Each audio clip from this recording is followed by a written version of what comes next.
Heading लगाई, Rutherford में ही रह गया था एक impact parameter. Impact parameter, impact parameter, इसको बी से दिखाते हैं। तो इसमें क्या होता है कि आपके पास ये, आपके पास जैसे हमने इससे पहले क्या किया था, क्लोजेस्ट अप्रोच डिस्टेंस किया था, वो क्या था आपके पास, कि आपके पास यहाँ तक ये न्यूक्लियस है, ठीक है, ये न्यूक्लियस है, यहाँ तक इस रेडियस तक जो है न्यूक्लियस का इन्फ्लुएंस रहता है, ठीक है। जैसे ही आपके पास क्या है अल्फा पार्टिकल इंसिडेंट होता, तो इस डिस्टेंस से यहाँ से इस पॉइंट से क्या आता है, इस पॉइंट से क्या आ जाता है, वो वापस आ जाता है, वापस रिफ्लेक्ट करता है, ठीक है।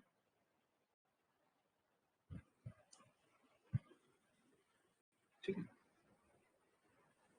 हाँ जी, ठीक है। तो यहाँ से इस पॉइंट से वापस आता है, इस पॉइंट पे क्या होता है, जो काइनेटिक एनर्जी है वो किस में कन्वर्ट हो जाती है, पोटेंशियल एनर्जी में कन्वर्ट होती है, ठीक है, किस में कन्वर्ट हो जाती है, पोटेंशियल। पर इस रीजन तक, ये जो रीजन है कितना होता है, कितना होता है, 10⁻⁻15 मीटर।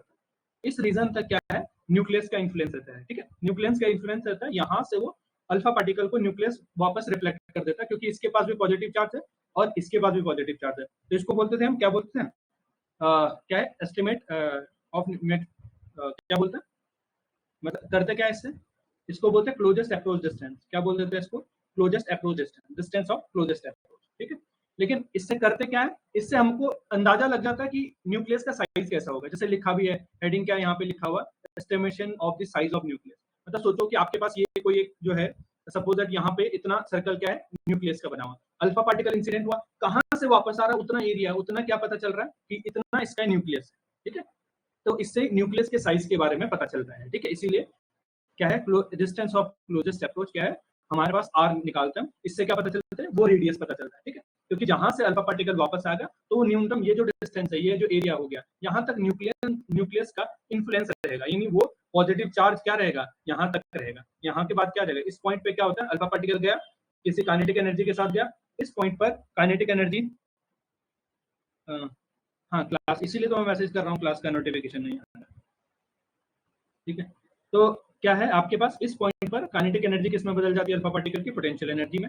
इसीलिए मैंने दोनों काइनेटिक एनर्जी और पोटेंशियल एनर्जी इक्वल लिखा था, और यहाँ के बाद मैंने यहाँ पर आर नॉट निकाल दिया, ठीक है। तो इसमें एक और चीज था जिसको बोलते हैं इम्पैक्ट पैरामीटर, ठीक है। इम्पैक्ट पैरामीटर क्या है, देखिए ये न्यूक्लियस है, ठीक है, इसके चारों ओर क्या है, इलेक्ट्रॉन रिवॉल्व कर रहा है, ठीक है। अब अल्फा पार्टिकल जो आया यहाँ से, देखिए अगर मैं से पेनिट्रेशन वाली सिमेट्री बना हुई, मान लीजिए अल्फा पार्टिकल था, ये पेनिट्रेट कर गया। अब जो दूसरा अल्फा पार्टिकल था, वो इस पे इंसिडेंट हुआ, जाना तो उससे ऐसा था, जाना तो ऐसा था, लेकिन वो क्या हो गया, डिफ्लेक्ट हो गया, एक एंगल से डिफ्लेक्ट हो गया। तो ये जो सीधा जाना था, ये जो डिस्टेंस होगा, इसको ही क्या बोलते हैं, बी बोलते हैं, क्लोजेस्ट, सॉरी, इम्पैक्ट पैरामीटर बोलते हैं, ठीक है। क्या बोल देते हैं, इम्पैक्ट पैरामीटर, ठीक है। इससे सीधा जाना चाहिए था, लेकिन क्या हो जाता है, ये डिफ्लेक्ट हो जाता है, ठीक है। तो अगर इस बी की वैल्यू देखें, तो बी की वैल्यू बहुत ज्यादा याद नहीं रखोगे, तो इतना तो याद रखना कि आपके पास कितना होता है, और theta by two, B equal to और थीटा बाई, आपका काम इससे ही चल जाएगा। और एग्जैक्ट वैल्यू लिखना चाह रहे हो तो आपके पास क्या हो जाएगी, मैं लिख देता हूँ exact value, B equal to, लेकिन आपका काम इससे भी चल जाएगा कि कॉस के एग्जैक्ट वैल्यू जो होती है इसकी, वो होती है B equal to Z E square cot theta by two by 4 pi epsilon naught kinetic energy, ठीक है, काइनेटिक एनर्जी, ये इसकी एग्जैक्ट वैल्यू होती है। और आप इसको ध्यान रखिए कि ये कॉट थीटा बाई टू पे डिपेंड,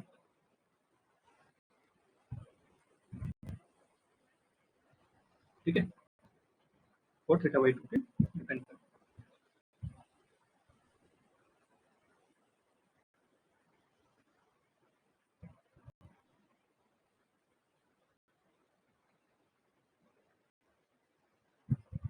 ठीक है, इम्पैक्ट पैरामीटर क्लियर है आपके,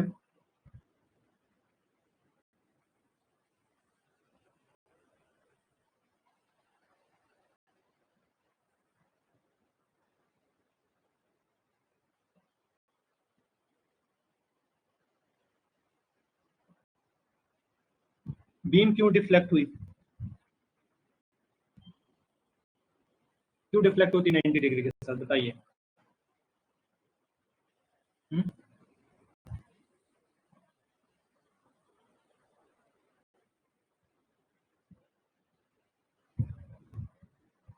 अब तो मैं तो आपसे अच्छे से क्वेश्चन पूछने वाला हूँ। आपने बॉर्न अप्रोक्सीमेशन पढ़ा हुआ, क्यों, क्या था बॉर्न अप्रोक्सीमेशन?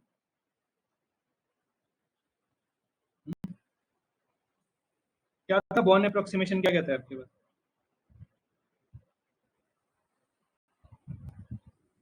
बॉर्न अप्रोक्सीमेशन भी आप सिमिलर टाइप का एक नेट में भी क्वेश्चन आया था इस टाइप का, तो बताइए बॉर्न अप्रोक्सीमेशन क्या बताता है आपके पास? ऐसा ही कुछ डिफ्लेक्शन आता है गेट या नेट में, क्वेश्चन आ रखा है एक बार,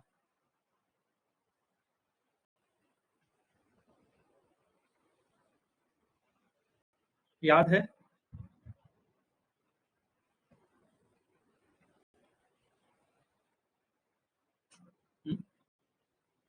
स्कैटरिंग क्रॉस सेक्शन, तो स्कैटरिंग क्रॉस सेक्शन क्या बताता है पहले, किसका किसका एनर्जी मोमेंटम कुछ कुछ ऐसा होता था, थोड़ी हिंट दे देता हूँ मैं आपको। एक जो है इसने कोई चार्ज है, उसने अपना ये क्या कर रखा है, फील्ड क्रिएट कर रखा है। जैसे ही पे इसका लो एनर्जी वाला आता है या हाई एनर्जी वाला आता है, ये इंसिडेंट होता है, तो ये जो फील्ड क्रिएट कर रखा है यहाँ से, ये क्या है, इस फील्ड की वजह से यहाँ से डिफ्लेक्ट हो जाता है, क्या हो जाता है, रिपल से बोलते हैं, यहाँ से डिफ्लेक्ट हो, इसीलिए बोलते हैं उसको क्रॉस सेक्शन स्कैटरिंग जो बोलता है। जब क्या होता है कि लो एनर्जी इलेक्ट्रॉन इंसिडेंट होता है, तो इस न्यूक्लियस ने क्या पोटेंशियल क्रिएट कर रखा है, अपना एक फील्ड बना रखी है, तो जैसे इस पे पॉजिटिव चार्ज आएगा तो ये डिफ्लेक्ट कर देगा इसको, ठीक है। इन्फ्लुएंस, तभी तो कहा कि इतना चार्ज जो है आपके पास क्या है, इतना एरिया जो है किसने किया है, इतना इन्फ्लुएंस है किसका, न्यूक्लियस का। न्यूक्लियस ने इसके इतना एरिया न्यूक्लियस ने क्या कर रखा है, इन्फ्लुएंस कर सकता है। अब इसमें आने वाला पॉजिटिव चार्ज को रिफ्लेक्ट करेगा, लेकिन अब की बार वापस तो नहीं मिलेगा एग्जैक्टली, क्योंकि ये कॉर्नर पे है, तो ये क्या करना चाह रहा था, इसको सीधा जाना चाह रहा था, ये क्या हो जाएगा, मतलब लगभग कितना, एक ऐसा होगा 1000 में, लगभग एक ऐसा होगा जो ऐसा करेगा, ठीक है। तो वो क्या होगा, बजाय सीधा जाने के बजाय क्या हो जाएगा, डिफ्लेक्ट हो जाएगा, ड्यू टू दी न्यूक्लियस ने एक फील्ड क्रिएट कर रखा अपने चारों ओर, ठीक है। चलिए,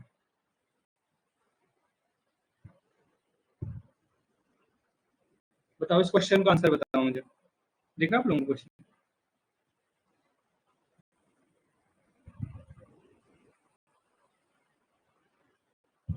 नहीं दिख रहा तो मैं थोड़ा सा और कर सकता हूँ, बीच में ला सकता हूँ क्वेश्चन, आ रहा है? चलो, in Rutherford scattering experiment, what will be the correct angle of alpha scattering impact pyramid?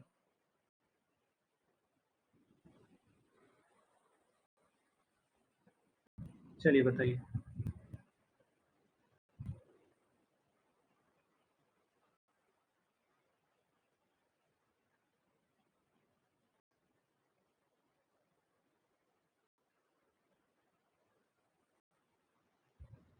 इसका आंसर बताओ जल्दी से।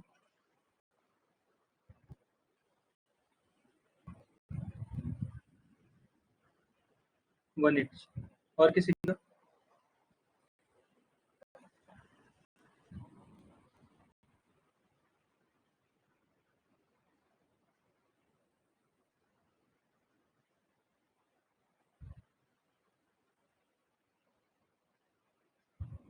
ठीक है, क्या हुआ कि आपने बी डायरेक्टली प्रोपोर्शनलिटी का आपने कॉट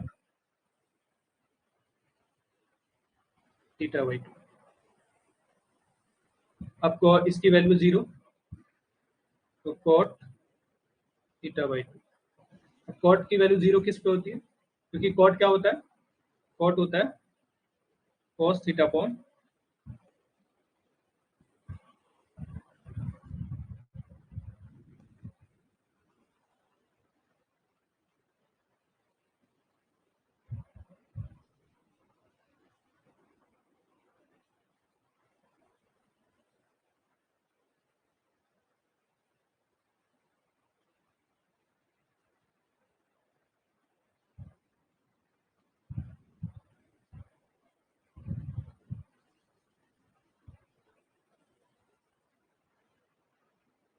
एक सेकेंड,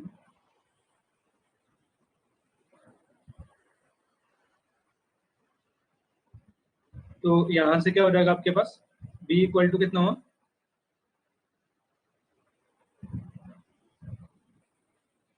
कॉट थीटा बाई 2, तो इसकी वैल्यू है 0, तो कॉट थीटा बाई, तो कॉट 0 कितने पे होता है 90 पे होता है, तो कितना हो जाएगा। वो आप लोगों की इच्छा पे यही रखना है तो ये रखना, सुबह करना तो सुबह करना, 2 टाइमिंग होंगे क्लास की, ठीक। इवनिंग में भी पॉसिबल है 7 से, और मॉर्निंग में भी पॉसिबल।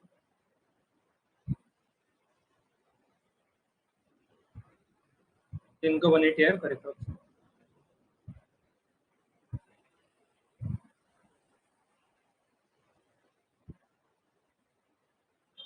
मतलब किसी दिन इमरजेंसी अगर होगी तो वो इवनिंग में शिफ्ट हो जाएगा, अदरवाइज मॉर्निंग ही रहेगी क्लास। अगर कोई इमरजेंसी होती है, मैं पहुंच नहीं पाता मॉर्निंग में, तो जाके ऐसा होगा कि क्लास इवनिंग में हो जाएगी, पर इन 2 टाइमिंग के अलावा तीसरी टाइम नहीं है, ठीक?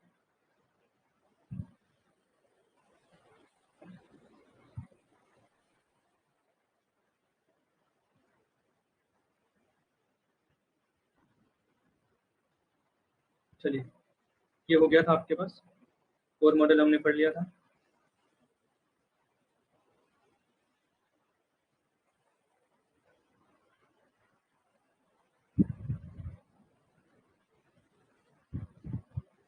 चलिए, अब यहाँ तक हमने पढ़ लिया था, आपके पास बोर मॉडल पढ़ लिया था, तो अब नेक्स्ट शुरू करते हैं।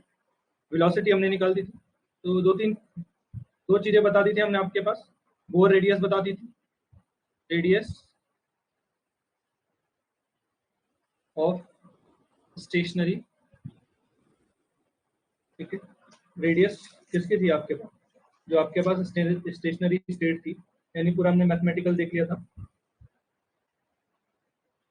स्टेशनरी स्टेट, स्टेशनरी, या सिर्फ रेडियस रहने देते हैं ना स्टेशनरी में। रेडियस कितना आ गया था, रेडियस का फॉर्मूला,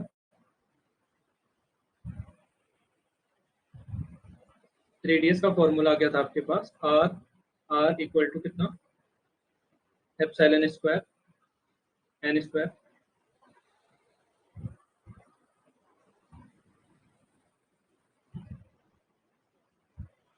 ये हो गया था आपके पास epsilon square N square, H square upon कितना, पाई एम जेड स्क्वायर। मैंने कहा था एटलीस्ट इसको ध्यान रख लेना, R N directly proportional to किसके, एन स्क्वायर अपॉन जेड, इतना तो ध्यान रखना, बाकी ध्यान रहे वैसे अच्छी बात है, नहीं रहेगा तो भी चलेगा, लेकिन ये ध्यान रहना चाहिए, ठीक है।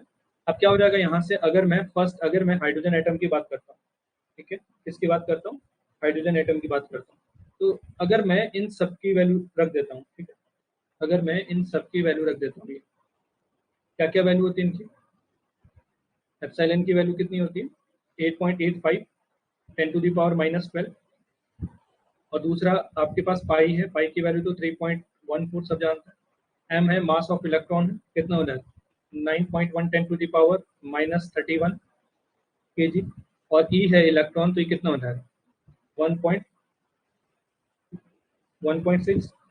कितना हो जाएगा, जेड ई स्क्वायर है ना,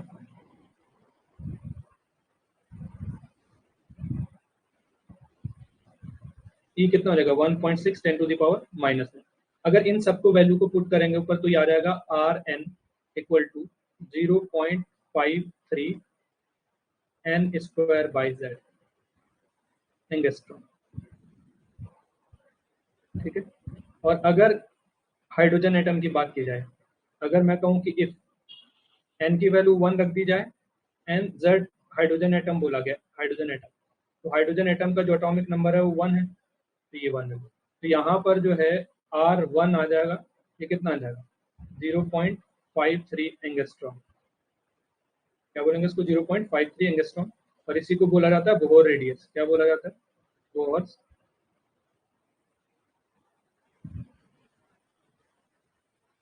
रेडियस, ठीक है, क्या बोला जाता है बोहर रेडियस, नोट कर लीजिए इतना।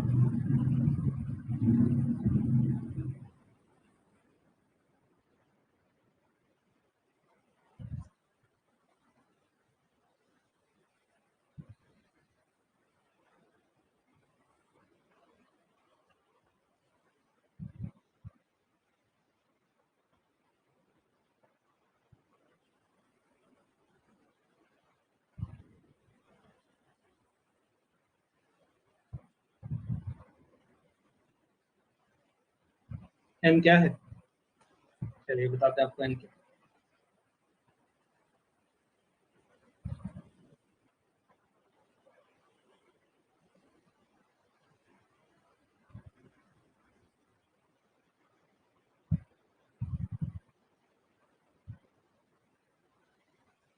ठीक है, बताते हैं एन क्या है। क्वेश्चन लिख लीजिए।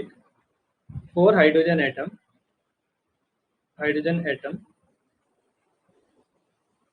द रेशियो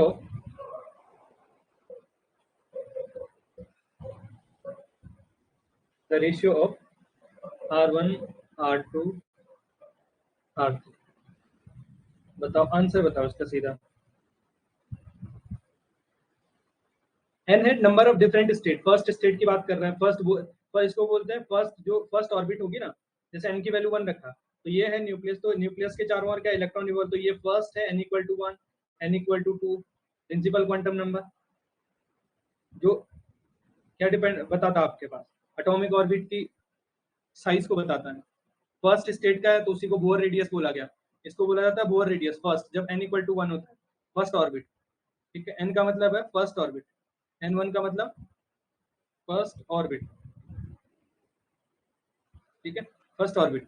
वैसे सेकंड ऑर्बिट की बात होगी। ठीक है, तो कितना हो जाएगा, आंसर लिख देता हूँ मैं डायरेक्ट। कितना हो जाएगा, R N directly proportional to n² / z। देखो हाइड्रोजन एटम बोला है, तो हाइड्रोजन एटम के लिए z की वैल्यू कितनी हो जाएगी, एच एटम के लिए जो z की वैल्यू होती है वो होती है 1।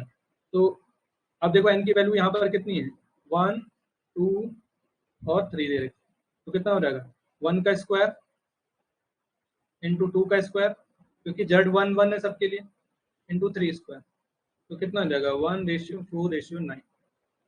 ठीक है, चलिए नोट कर लीजिए।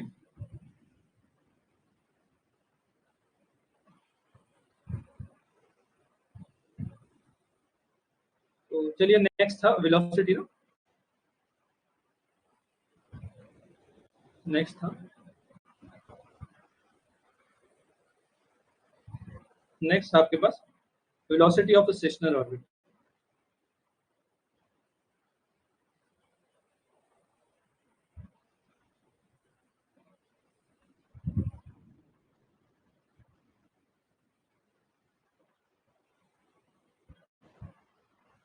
ठीक है, स्टेशनरी ऑर्बिट। तो अब कितना, अगर हमने इसका फॉर्मूला पढ़ लिया था, तो मैंने क्या कहा था आपको कि पुट कर देना, जब आपको आर की वैल्यू पता है तो क्या होता है, mv_r इक्वल टू कितना था, NH/2 पाई। यहाँ से v चाहिए मुझे, तो कितना आ जाएगा, NH/2 पाई mr। अगर r की वैल्यू मैं यहाँ रख दूँ तो कितना आ जाएगा, v = NH/2 पाई m। r की वैल्यू कितनी थी, एप्सिलॉन n² h² पाई m z e²। m से m कैंसिल, ठीक है, एक एक n, ये दोनों कैंसिल, ऊपर कितना हो जाएगा, v = हो जाएगा, v हो जाएगा पाई से पाई कैंसिल, तो z e² 2 epsilon not nh। ठीक है, ये आ गई वेलोसिटी की वैल्यू। ये फॉर्मूला इसलिए करवा रहा हूँ, अगर आपको पेपर में भूल गए तो आपको ऐसा ना हो कि एकदम छोड़ के आ जाए आप। ठीक है, अब यहाँ से क्या पता चलता है, अगर n स्टेट की वेलोसिटी पूछी जाए, ये स्टेशनरी स्टेट मतलब मान लीजिए n ऑर्बिट है, तो इसीलिए मैं उस ऑर्बिट की वेलोसिटी लिख रहा हूँ vn। अभी कितना हो जाएगा, डायरेक्टली प्रोपोर्शनल टू z/n। ठीक है, ये ध्यान रखना। तो अगर मैं यहाँ पर मैं फर्स्ट ऑर्बिट की बात करूँ, अगर मैं फर्स्ट ऑर्बिट की बात करूँ,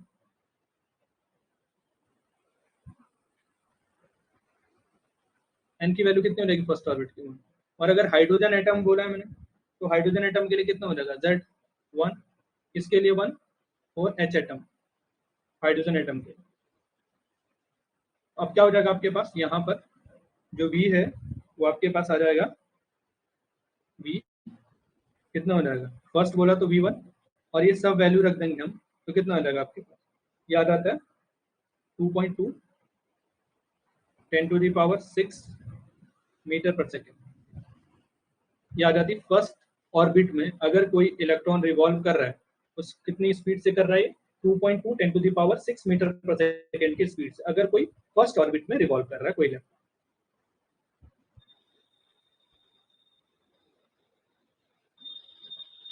ठीक है,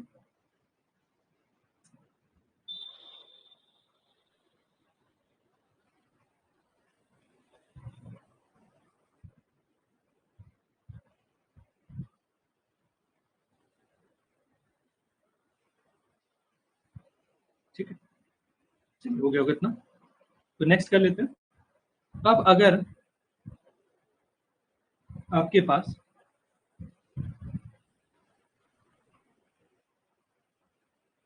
सबके लिए कर सकते हैं, पर हीलियम क्या होना चाहिए, डबली आयनाइज्ड होता है, सिंगल। अभी करेंगे इसको ना, किसके लिए वैलिड है। ठीक है, किसके लिए कर सकते हैं, किसके लिए नहीं कर सकते हैं, ये देखेंगे हम अभी। ठीक है,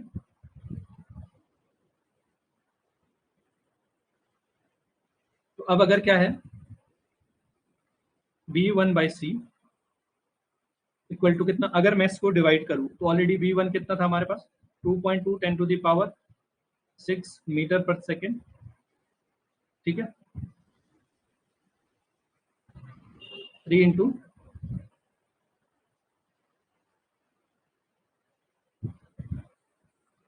तो अब कितना हो जाएगा आपके पास, अगर ये कैलकुलेट करेंगे तो ये 1/37 आता है। कितना आता है, 1/37। तो इससे हम इसे क्या बोलते हैं, ये अल्फा आता है, अल्फा आता है फाइन स्ट्रक्चर कांस्टेंट, V1/C, इसको बोलते हैं 1/37। पिछली बार भी पेपर में आ रखा है ये लेक्चर 2021 में, इसको बोलते हैं फाइन स्ट्रक्चर कांस्टेंट। क्या बोलेंगे, fine structure constant, fine structure constant. तो ये यूकेपीएससी जो लेक्चरर का हुआ था, ठीक है, 2020 में आया। ठीक है, फाइन स्ट्रक्चर कांस्टेंट अभी पढ़ेंगे हम, फाइन स्ट्रक्चर कांस्टेंट क्या होता है।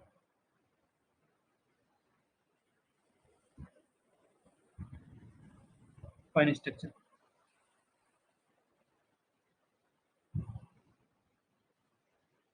सोडियम के लिए भी हो सकता है, सबके लिए होना चाहिए, पर सिंगल है, किसके लिए होना चाहिए, सोडियम के भी क्या, सोडियम के पास कितने होते हैं, डब्ल्यू आयन है जैसे हीलियम होता है। तो अगर वो 10 एटम दे देता है अपने पास, क्या रखता है, देखो किसके लिए रख सकता है, ऐसे सबके लिए रख सकता है। यहाँ पे देखो, अगर ये ऐसा हो रखा हो, इसने 10 डोनेट कर रखे हैं ऐसे। ठीक है, और हीलियम इसके लिए एप्लीकेबल है, हीलियम डब्ल्यू आयनाइज्ड होता है, एक आयन दे देता है, इसके लिए भी लग सकता है। ठीक है, देखेंगे भी हम वैलिडिटी कहाँ पर वैलिड होता है, सब पढ़ेंगे अभी हम।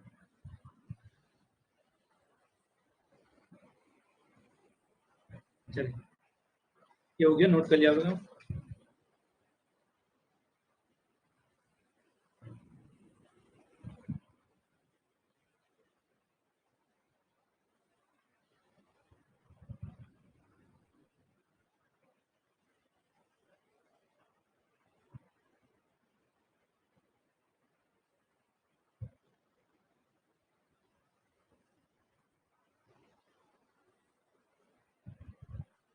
अब है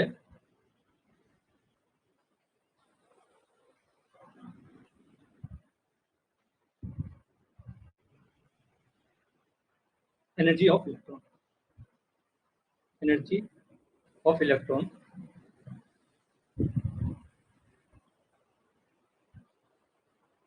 energy of electron in stationary orbit. तो एनर्जी क्या होती है आपके पास, एनर्जी होती है आपके पास kinetic energy plus potential energy. मैं प्रूफ करवा देता हूँ, बाद में आप ऐसे ही ध्यान रख लेना, मैं एक शॉर्टकट बताऊँ। ठीक है, काइनेटिक एनर्जी क्या होती है आपके पास, हाफ mv²। यहाँ अगर v की वैल्यू रख दूं मैं, कितना था v की वैल्यू, v की वैल्यू कितना था, v आया था आपके पास ZE² upon 2 epsilon not an H, ये तो इसका स्क्वायर, तो कितना आ जाएगा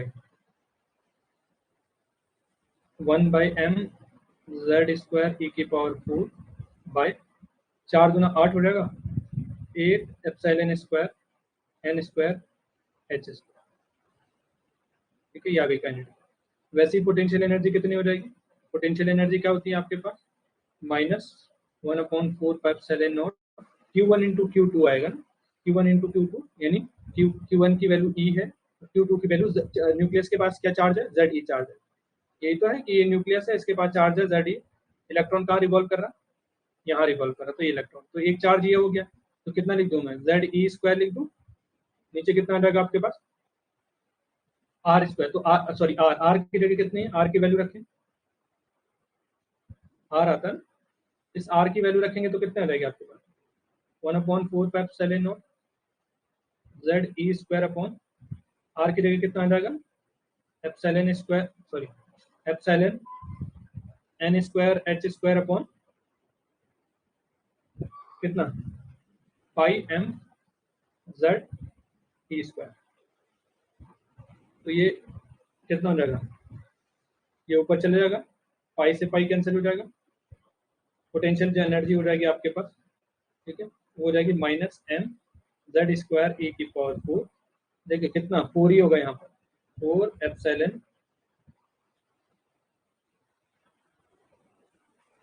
4 epsilon square N square H square, ये आ जाएगा आपके पास। अब देखो आप इतने सारे कैलकुलेट करोगे कि आपको एक चीज ध्यान रखनी है, टोटल एनर्जी, उससे काइनेटिक एनर्जी भी निकाल दोगे, पोटेंशियल एनर्जी भी निकाल दोगे। ठीक है, जब हम इसका शॉर्टकट सीखेंगे तो उसमें आप जानेंगे कि आपके पास क्या है, टोटल एनर्जी कैसे कम हो जाएगी। ठीक है, टोटल एनर्जी जिससे आपकी कैलकुलेट हो जाएगी, तो काइनेटिक एनर्जी और पोटेंशियल एनर्जी हम कैसे कैलकुलेट कर सकते हैं। चलिए, तो नेक्स्ट क्या हो जाएगा आपके पास, अब यहाँ पे क्या कर दोगे आप, E इक्वल टू क्या है, काइनेटिक एनर्जी प्लस कितना हो जाएगा, पोटेंशियल एनर्जी हो जाएगा, kinetic energy plus potential energy. अब काइनेटिक एनर्जी आपके पास आ गई थी, अब दोनों को सम करके मैं, ठीक है, दोनों को जोड़ दोगे, यहाँ पे रख दोगे वैल्यू, मैं फाइनल आंसर लिख रहा हूँ इसका, ई एन इक्वल टू कितना -1/8 कितना हो जाएगा एम जेड स्क्वायर ई की पावर 4 कितना हो जाएगा pi epsilon square N square H square. ठीक है, ये हो जाएगी आपके पास टोटल एनर्जी। अब एक चीज देखो आप लोग, ऐसा नहीं लग रहा काइनेटिक एनर्जी और टोटल एनर्जी लगभग सेम है, बस माइनस का फर्क है, लग रहा है ऐसा। तो यहां से हमें एक चीज पता चली कि अगर आपको ये याद रहता है, मोस्ट इंपॉर्टेंट, इसका मतलब आप सीधा ये बोल सकते हो कि अगर टोटल एनर्जी किसके इक्वल है, माइनस काइनेटिक एनर्जी के इक्वल, ये रिलेशन आपको यहाँ से पता चल गया। अब अगर आपको टोटल एनर्जी कैलकुलेट करनी हो या दी हो, तो काइनेटिक एनर्जी के आगे सिर्फ माइनस लगा देना, क्या कर देना, सिर्फ माइनस लगा दोगे। ठीक है, अब नेक्स्ट क्या है, पोटेंशियल एनर्जी, और इसमें ऐसा लग रहा है कि आपके पास कैसा रिलेशन लग रहा है, देखिए पीछे देखते हैं, सारी चीजें सेम है, बस यहाँ पर 2 है। आपको ये समझ आया कि अगर मैं ऐसा करूं कि काइनेटिक एनर्जी जो है कितना हो जाएगा, या मैं ऐसा करूं कि पोटेंशियल एनर्जी, अगर मैं 1/2 का मल्टीप्लाई कर दूं, माइनस ऑफ 1/2 का मल्टीप्लाई कर दूं, काइनेटिक एनर्जी कितना हो जाएगा, 1/2 का मल्टीप्लाई करूंगा -1/2 पोटेंशियल एनर्जी, किसके इक्वल होगा, काइनेटिक एनर्जी आ जाएगी। इसका मतलब टोटल एनर्जी और पोटेंशियल एनर्जी में क्या रिलेशन है, तो आप बोलोगे जो टोटल एनर्जी हो जाएगा वो क्या है आपके पास, बस 1/2 पोटेंशियल एनर्जी हो जाएगा, माइनस ऑलरेडी है उसमें, तो ये तीनों के बीच आपको रिलेशन पता चल गया, यहाँ से देख के भी पता चल रहा है, पीछे देख लीजिए, 1/2 का मल्टीप्लाई करेंगे, माइनस ऑलरेडी है टोटल एनर्जी के साथ, तो कितना आ जाएगा आपके पास, ये आ जाएगा तीनों।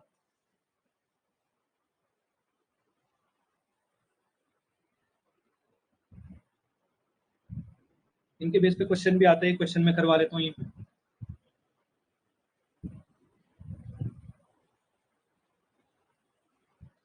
चलिए एक क्वेश्चन ये है यूपी पॉलिटेक्निक, इसके आगे लिख लो यूपी पॉलिटेक्निक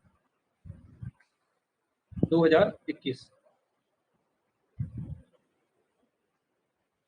क्वेश्चन दिख रहा है आपको?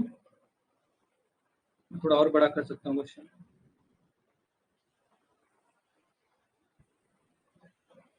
ठीक, अब तो दिख रहा होगा sir. Kinetic energy of an electron is.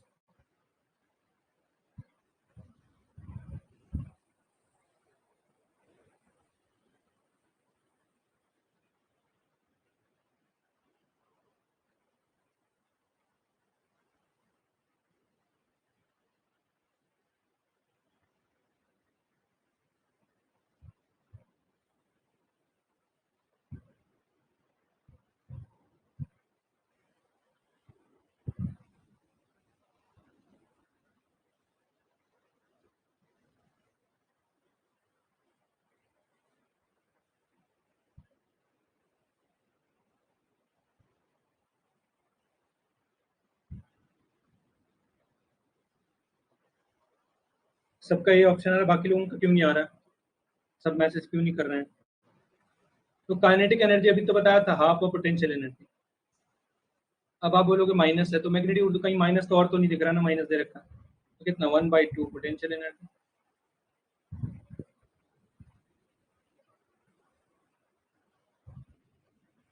तो क्या हो जाएगा? ए ऑप्शन करेक्ट है।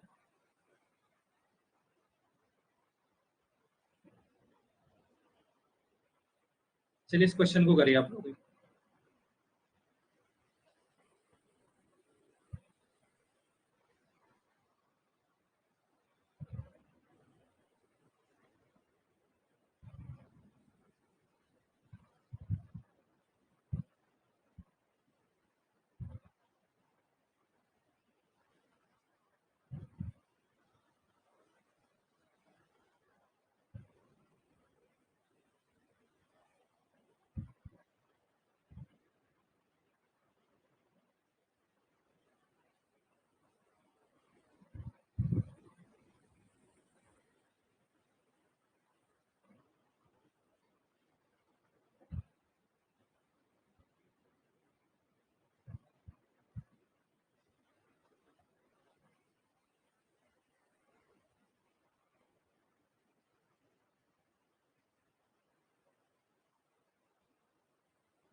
नहीं आया किसी का आंसर इसका?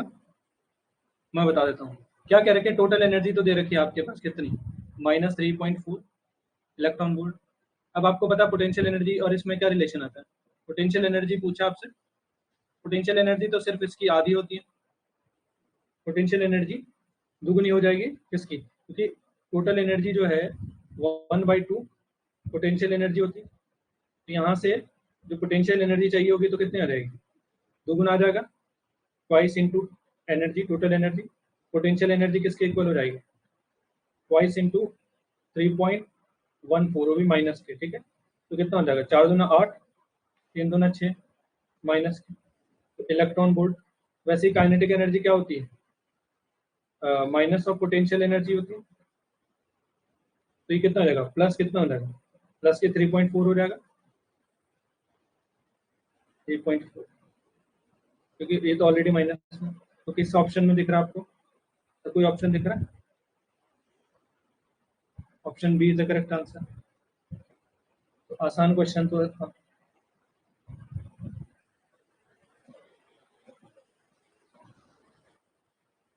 चलिए वापस आते हैं, हम कहाँ पे थे?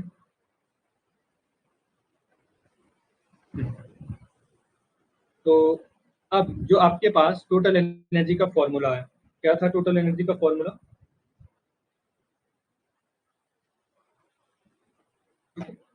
अब ये जो टोटल एनर्जी का फॉर्मूला है आपके पास,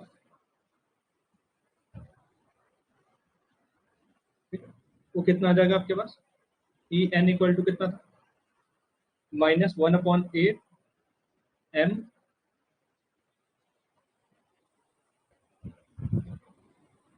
m z² e⁴ आपके पास ε² n² h²। ये था, ये याद भी रहना चाहिए आपको। एक काम करता हूँ मैं, एच सी का मल्टीप्लाई ऊपर कर देता हूँ, एच सी का मल्टीप्लाई नीचे कर देता हूँ, तो कितना हो जाएगा? ई इक्वल टू कितना हो जाएगा? -1/8। ये काम कर लेते हैं, एम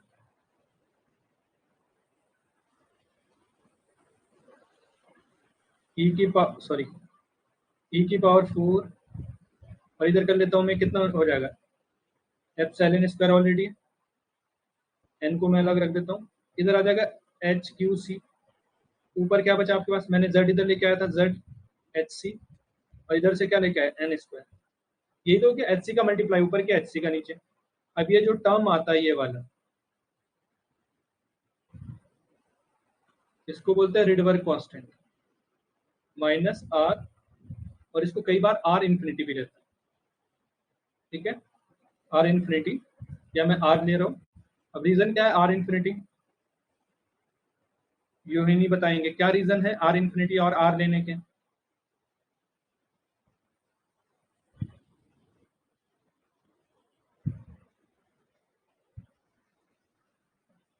ठीक है, ये किस में आ जाएगा आपके पास? अब अगर मैं, ये जो r है, ये क्या है? चलो सिंपल क्वेश्चन पूछ लेता हूँ मैं आप लोगों से, ठीक है? आप लोगों के लिए कि रिडवर्क कांस्टेंट की यूनिवर्सल कांस्टेंट होता है या इसकी वैल्यू बदलती रहती है? और बदलती रहती है, नहीं बदलती है, ये बताना है। यूनिवर्सल कांस्टेंट है, या जैसे G is a universal constant, G gravitational constant जिसको बोलते हैं, तो वैसे ही आर भी एक यूनिवर्सल कांस्टेंट है।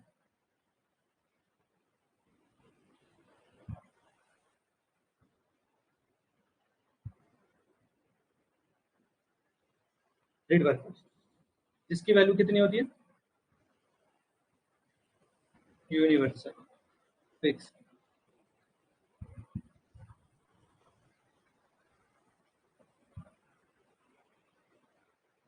कौन सी बुक फॉलो कर रहे हो? बुक फॉलो कर रहे हो आप लोग, नहीं कर रहे हो?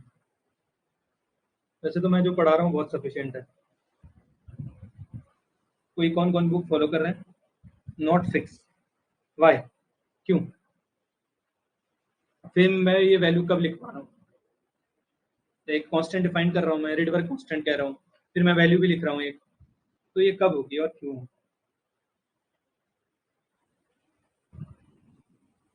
अगर मैं ये सब h की वैल्यू रख दूं, c की वैल्यू रख दूं, r इनफाइनाइट की वैल्यू रख दूं, तो कितना हो जाएगा? ये हो जाएगा, इन सब की वैल्यू रखने के बाद -13.6, कितना रहेगा यहाँ पर? सॉरी, z² था ना, नॉट z, z² था, z² upon n² electron volt,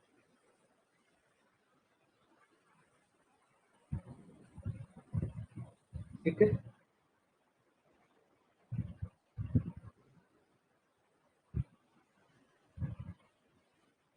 तो ढूंढ के लाओगे इसका आंसर, नहीं तो मैं कल बता दूंगा आपको।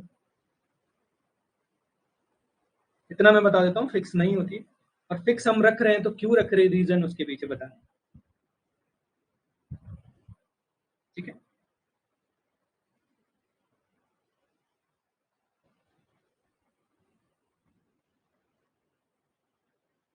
चलिए, तो आगे हो गया इतना, ये वेरी वेरी इंपॉर्टेंट है, ध्यान रखना आपको।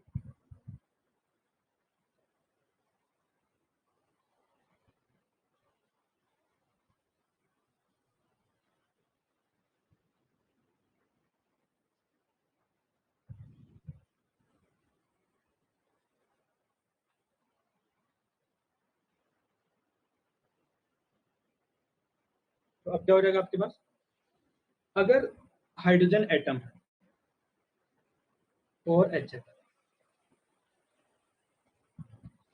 मैं हाइड्रोजन एटम की बात कर रहा हूँ, तो हाइड्रोजन एटम की बात कर रहा हूँ तो Z इक्वल टू 1।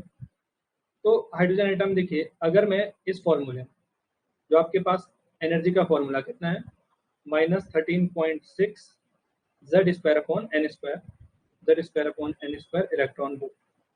अगर मैं जेड की वैल्यू 1 रख दूं, तो अगर वैसे नंबर ऑफ स्टेट की बात करता हूँ, सपोज ये ग्राउंड स्टेट है, एन की वैल्यू 1 रख देता हूँ, तो यहाँ पर एनर्जी कितनी आ जाएगी, -13.6 इलेक्ट्रॉन वोल्ट। तो वैसे ही अब अगर एन की वैल्यू 2 रख दूं, एन की वैल्यू 2 रख देता हूँ, तो कितना आ जाएगा, ये आ जाएगा माइनस, देखो यहाँ पर 2 का स्क्वायर हो जाएगा ना, 2 का स्क्वायर 4, तो 4 3 जा 12, तो कितना हो जाएगा 16, 4 4 जा -3.4। वैसे एन इक्वल टू 3 रखोगे इस फॉर्मूले में, तो कितना आ जाएगा -1.51 इलेक्ट्रॉन वोल्ट। अब ऐसे चलते जाओगे, आप कहाँ तक जा रहे हो, एन इक्वल टू इनफाइनाइट रखो। तो अगर एन इक्वल टू इन्फिनिटी रख रहे हो, तो एनर्जी कितनी आ जाएगी इसके केस में एनर्जी आ जाएगी 0। तो ग्राउंड, इसको बोला गया ग्राउंड स्टेट, और ये जितने भी ऊपर स्टेट है इनको बोलते हैं एक्साइटेड स्टेट, एक्साइटेड स्टेट। ठीक है, तो मिनिमम एनर्जी कहाँ, मैक्सिमम एनर्जी कहाँ पर होती है, मैक्सिमम एनर्जी कहाँ पर होती है, वो होती है एन इन्फिनिटी पे, कितना, 0 इलेक्ट्रॉन वोल्ट, कितना, 0 इलेक्ट्रॉन। ठीक है, तो ये जो डिस्क्रीट एनर्जी लेवल आए, यानी आप कहते हो जो आपके पास, अच्छा नेगेटिव, इसमें एक चीज और बताई, ये नेगेटिव क्या बताता है, ये नेगेटिव साइन, ये नेगेटिव साइन बताता है कि एनर्जी क्या है। जो नेगेटिव एनर्जी का मीन्स होता है कि इलेक्ट्रॉन बाउंड होता है न्यूक्लियस के साथ, इलेक्ट्रॉन क्या होता है, बाउंड होता है न्यूक्लियस, बाउंड विद न्यूक्लियस, इसीलिए माइनस आता है। ठीक है, न्यूक्लियस क्या है, इलेक्ट्रॉन क्या है, न्यूक्लियस के साथ बाउंड होता है। अब ये जो डिफरेंट स्टेट आया, अलग अलग स्टेट के पास अलग अलग एनर्जी है, इसके पास अपनी एनर्जी है, इसके पास अलग एनर्जी है, इसके पास अलग एनर्जी है, ये चीज देखा गया था। ठीक है, तो इसका जो है, आप जो डिफरेंट एनर्जी लेवल आ रहे हैं, डिफरेंट एनर्जी लेवल आ रहे हैं, different energy level having different energy, having different energy. अगर डिफरेंट एनर्जीज है, तो इसका जो एक्सपेरिमेंटल एविडेंस दिया था, ये जो सब बातें एक्सपेरिमेंटल एविडेंस दिया था, एक्सपेरिमेंटल एविडेंस, वो किसने दिया था, ये दिया था फ्रैंक हर्ट्ज ने, फ्रैंक हर्ट्ज ने, किसने दिया था, फ्रैंक हर्ट्ज ने। ठीक है,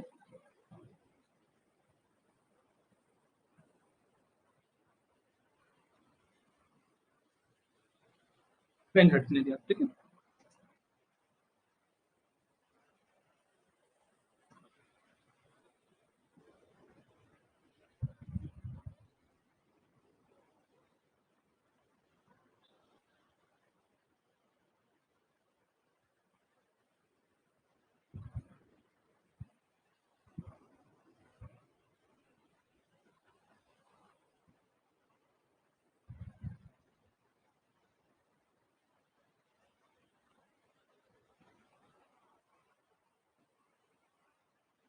हो गया था।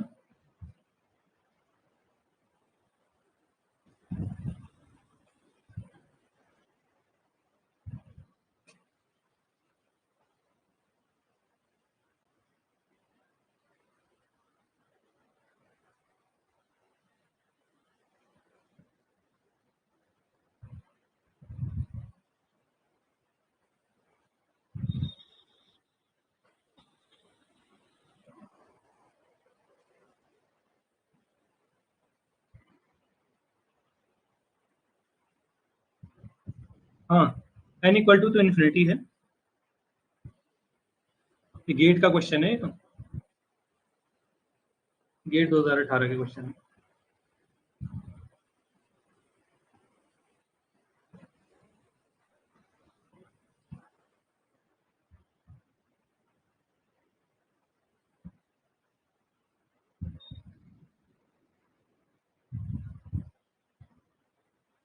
चलिए ना,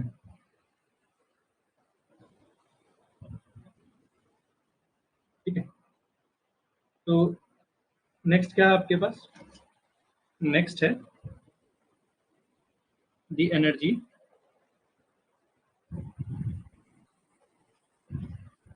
energy difference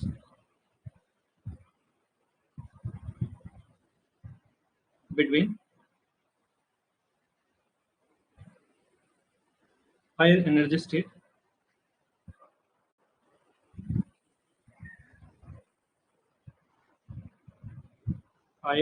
state to a lower energy state.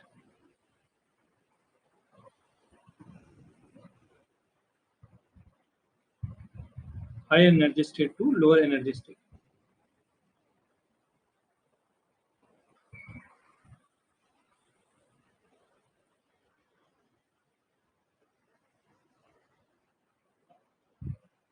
ठीक है, हायर एनर्जी स्टेट टू। अब क्या है, आपने एनर्जी डिफरेंस देखा, मान लीजिए हायर एनर्जी के पास जो एनर्जी डिफरेंस था वो कितना था, E2 माइनस E1 कितना है। अब आपने ये चीज पढ़ी है कि क्या पढ़ा है, ये कितना आया था, एनर्जी कितना आया था आपने देखा होगा इससे पहले, कितना था, -R Z, ये वाला पूरा टर्म था, ये वाला था। ठीक है, तो यहाँ पे क्या हो जाएगा आपके पास, ये हो जाएगा -R Z² HC। अभी कितना हो जाएगा, एक n फाइनल हो जाएगा। मान लीजिए हायर एनर्जी स्टेट है, कोई हाई एनर्जी स्टेट है जिसको मैं बोल रहा हूँ फाइनल बोल रहा हूँ, या फिर एक काम करिए, आप बोलिए N2 है उसके पास एनर्जी, -1 ये N1 है। अब N1 के पास जो N2 है, जिसके पास एनर्जी ज्यादा है वो N2 है, और जो लोअर एनर्जी स्टेट है वो N1 है। ठीक है, अब एक काम करिए, यहाँ पर अगर मैं इस H को नीचे लेके आऊँ, E2 minus E1 by H, ऊपर क्या हो जाएगा आपके पास, -Z²। अब Z को भी क्या करूं मैं, माइनस को भी अंदर लेके जाऊं, Z²RC। अभी अगर ये माइनस अंदर जाएगा तो कितना हो जाएगा, 1/N1 का स्क्वायर माइनस 1/N2 का स्क्वायर। ठीक है, अब क्या हो जाएगा यहाँ पे, इसको क्या बोलते हैं, देखो हमने एक फॉर्मूला पढ़ा था स्टार्टिंग में, बोर पॉस्टुलेट, कि अगर क्या हो आपके पास, इसको क्या बोलेंगे, न्यू फ्रीक्वेंसी बोलते हैं, फर्स्ट स्लाइड में पढ़ा था। इसको क्या बोलेंगे, फ्रीक्वेंसी बोलेंगे न्यू। ये कितना हो जाएगा आपके पास, Z²RC, ये 1/N1 का स्क्वायर माइनस 1/N2 का स्क्वायर। अब अगर मैं C को न्यू के नीचे लेके आ जाऊं तो कितना हो जाएगा, तो न्यू बाई C, इसको क्या बोलते हैं, लैम्डा बोलते हैं ना, लैम्डा ही तो बोलते हैं न्यू। अगर ये C इसके नीचे लेके आ जाऊंगा तो कितना हो जाएगा, Z²R 1/N1 का स्क्वायर माइनस 1/N2 का स्क्वायर। अब सॉरी, ये उल्टा हो गया ना, 1/लैम्डा हो जाएगा ना, कितना हो जाएगा, 1/लैम्डा, नॉट लैम्डा। कैसे, अरे E equal to H nu equal to कितना होता है, C/लैम्डा, तो लैम्डा की वैल्यू यहाँ से क्या आ जाएगी, तो इस 1/लैम्डा को ही क्या बोलते हैं, वेव नंबर बोल देते हैं।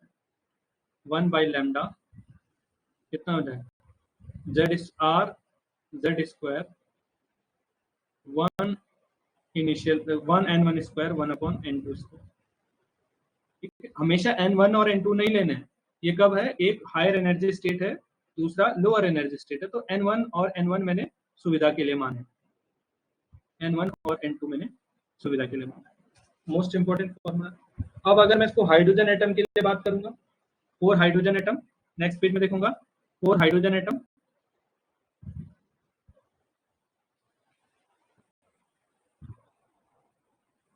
4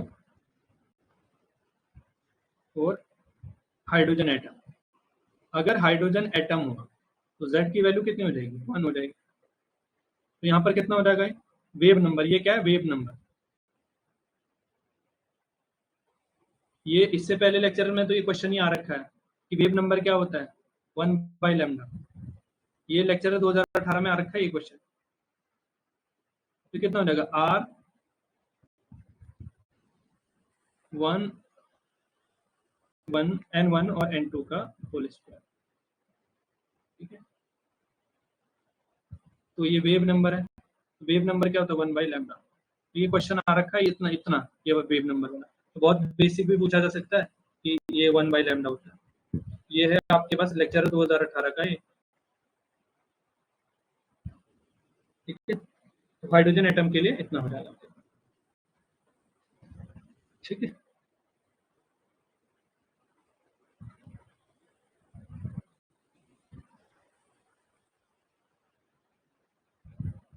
चलिए आज के लिए इतना ही है, क्योंकि कल सुबह आप लोगों ने फिर से क्लास देनी है सुबह 7 बजे। ठीक है, तो आज के लिए रखते हैं इतना ही। ठीक है, क्लियर है सबको? पीछे वाली स्लाइड दिखानी है मुझे।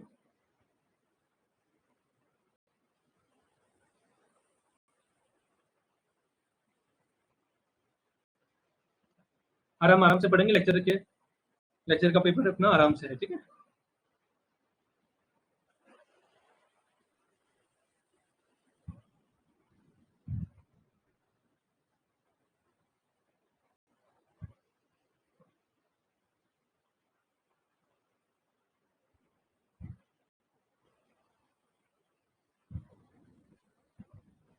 कोई क्वेश्चन है, कोई डाउट पूछना है?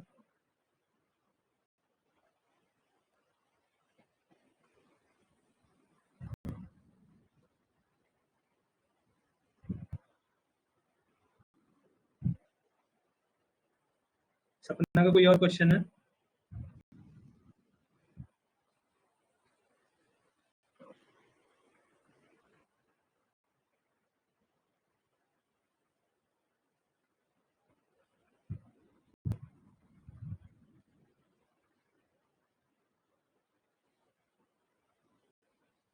ठीक है, आई थिंक किसी का डाउट नहीं है ना, क्लियर है सबको।